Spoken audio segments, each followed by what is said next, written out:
Blog सुरज काजे 25 आयोजक प्रयोजक और प्रतियोगी मानव मोर आंतरिक शुभेच्छा और शुभकामना। उत्कृष्ट कलाकार्य आम उत्कल आम ओडिशार अस्मिता ପାଇଁ आमे गर्वित। एहार लोककला और लोकनृत्य अत्यंत चित्ताकर्षक हृदयस्पर्शी। ताहले चलंतु आ डेरी न करी देखिबा आम कलाकार मानकर जगुचित उपस्थिति।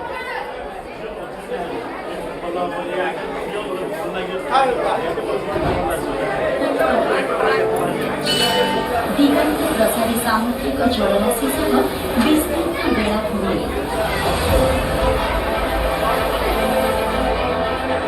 घंच बनानी पहाड़ पर्वत घेरा परिवेश उपकूलर आभ्यंतरीण प्रकृति और प्राकृतिक शोभार मंडित आम राज्य भरपूर कलार समृद्ध ए संस्कृतिर रुद्धिमंत राज्य। नियारा ललित कला और उपयोगी कलार निदर्शन एठाकार कला और संस्कृति। प्रति कोण अनुकोण लोककलार झलक।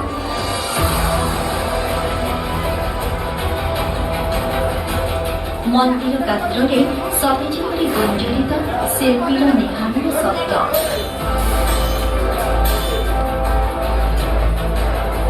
जीवंत रही समृद्ध किंवदंती और इतिहासर कथा।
कौन खाइबो कहून पखाल सांग को साग भजा चाय दबो कौन आए की साग खाइबो को की साग खाइबो ना गरबर हे संगे संगे भाजी देबी भजा खाइबो की खरड़ा खाइबो भजा खाइबो की खरड़ा खाइबो कहि देले चुली लगाई भी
सतरे केते सुंदर आमर लोककला एवं लोकनृत्य ଆମ ଓଡ଼ିଶାର ସଂସ୍କୃତି ଓ ପରମ୍ପରାର ଅନ୍ୟ ଏକ ନିଚ୍ଛକ ପ୍ରତିଛବି ହେଉଛି ପାଲା। ତେବେ ଆସନ୍ତୁ ଦେଖିବା ଏହାର କିଛି ଝଲକ। परम ब्रह्मं परम धामं पवित्रं परम भुवनं पुरुषं शाश्वत दिव्यं मानते वचने हो तेत्वा दातमंत्र श्री जगन्नाथ अपूर्ण पूर्ण ब्रह्म मंगल करंतु कल्याण करंतु सहपरिवार कुशल हो लक्ष्मी नारायण सहाय होन्तु सर्वे बोलानंद कला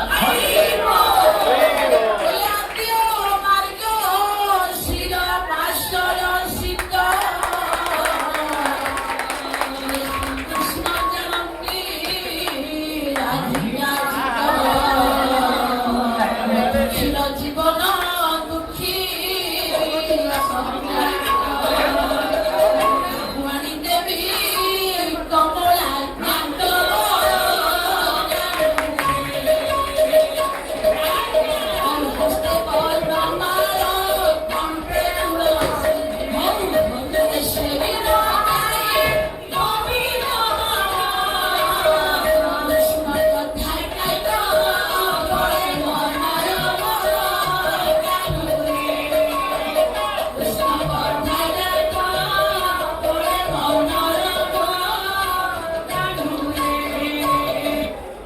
ଓଡ଼ିଶାର ଏକ ନିଆରା କଲା ସମ୍ବଲପୁରୀ ନାଚକେ ଝଲକ ଆମର କଳାକାର ମାନେ ନେଇ ଆସିଛନ୍।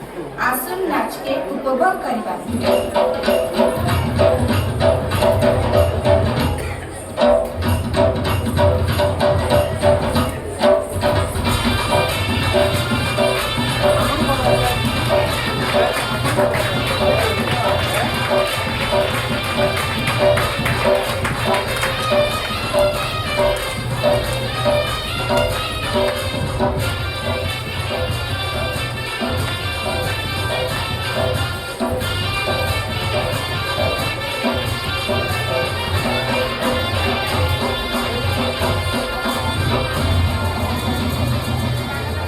ଆମ ଗଞ୍ଜାମର ପ୍ରସିଦ୍ଧ ଲୋକନୃତ୍ୟ ହେଉଛି କୋଟିଶାଳ ଓ ବାଘ ନାଚ। ତେବେ ଆସନ୍ତୁ ଦେଖିବା ଏହାର କିଛି ରୂପ।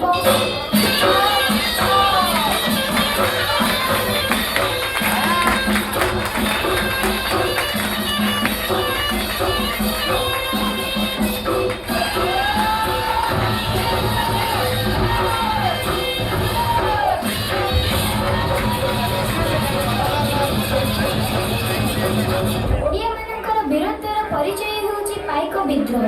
ତେବେ ଆସନ୍ତୁ ଦେଖିବା ଆମ ଶିଶୁ କଳାକାରମାନଙ୍କ ଦ୍ୱାରା ପରିବେଷଣ କରାଯାଉଥିବା ପାଇକ ବିଦ୍ରୋହର କିଛି ଅଂଶ।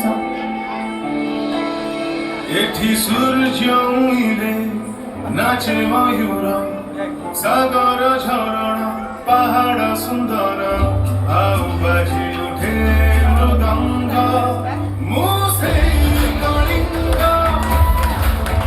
ମୁଁ ସେଇ କଳିଙ୍ଗ କେବେ ହାରେ ନା କି କେବେ ଡରେ ନା କେବେ ହାରେ ନା କି କେବେ ଡରେ ନା ମୁଁ ସେଇ କଳିଙ୍ଗ ମୁଁ ସେଇ କଳିଙ୍ଗ ମୁଁ ସେଇ କଳିଙ୍ଗ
चमत्कार अति सुंदर